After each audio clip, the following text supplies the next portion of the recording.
ৰঙিয়া আৰক্ষীৰ জালত কুখ্যাত মানৱ সৰবৰাহকাৰী দৰিদ্ৰতাৰ সুযোগ লৈ দীৰ্ঘদিনে চলাই আছে একাংশ মানৱ সৰবৰাহকাৰী ব্যৱসায়। ৰাজ্যত দৰিদ্ৰ পৰিয়ালত আঘাত জন্মাইছে এই চক্ৰটোৱে। ৰঙিয়া আৰক্ষীৰ অভিযানত ধৰা পৰিল ৰাহুল আলী নামৰ এগৰাকী মানৱ সৰবৰাহকাৰী। ৰঙিয়া আৰক্ষীৰ জালত কুখ্যাত মানৱ সৰবৰাহকাৰী ৰাহুল আলী। বহিৰাজ্যলৈ বিক্ৰী কৰিবলৈ নিয়া অৱস্থাত উদ্ধাৰ 3জনকৈ লোক। ৰঙিয়াৰ কোৰিয়াৰৰ এটা কোঠাত আবদ্ধ কৰি ৰাখিছিল 3জনকৈ লোকক।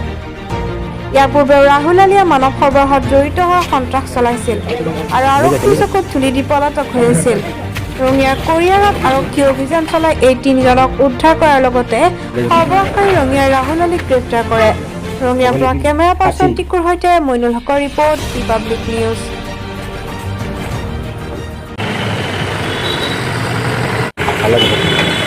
এই হ্যান্ডকাপ করা আছে এইজন কি নাম কি আলি আছে क्या पैसा पाती লৈছে নেকি তোমাক মামলা নাই নাই कागज पाती কাগজ पाती लिया था यहाँ तक आईडी बुक क्या क्या लिया था मेरा तो वोटर आईडी था और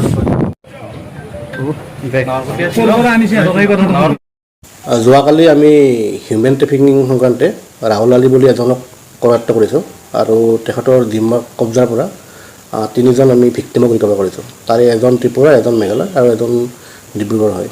আৰু ইহঁতক বাহিৰত পঠাবৰ কাৰণে তেখেতে এটা ঘৰত আবদ্ধ কৰি ৰাখিছিলে আৰু তেখেতসকলেও গম নাপায় যে তেখেতসকলক ক'ত পঠাব। খালী কৈছিলে অকল যে কামত পঠাম বুলি। ষ্টেচনৰ ওচৰত এটা ঘৰৰ পৰা, ৰঙিয়া ষ্টেচনৰ ওচৰৰ পৰা। ৰাহুল আলী ইয়াৰ আগতেও দুটামান 2-3টা কেছত জড়িত আছিলে। তেওঁ এবছকন্দিং কৰিছিলে। আমি যোৱাকালি তেখেতক কৰায়ত্ব কৰিছোঁ। ৰঙিয়াৰে হয়, মুৰাৰ ঘৰতে।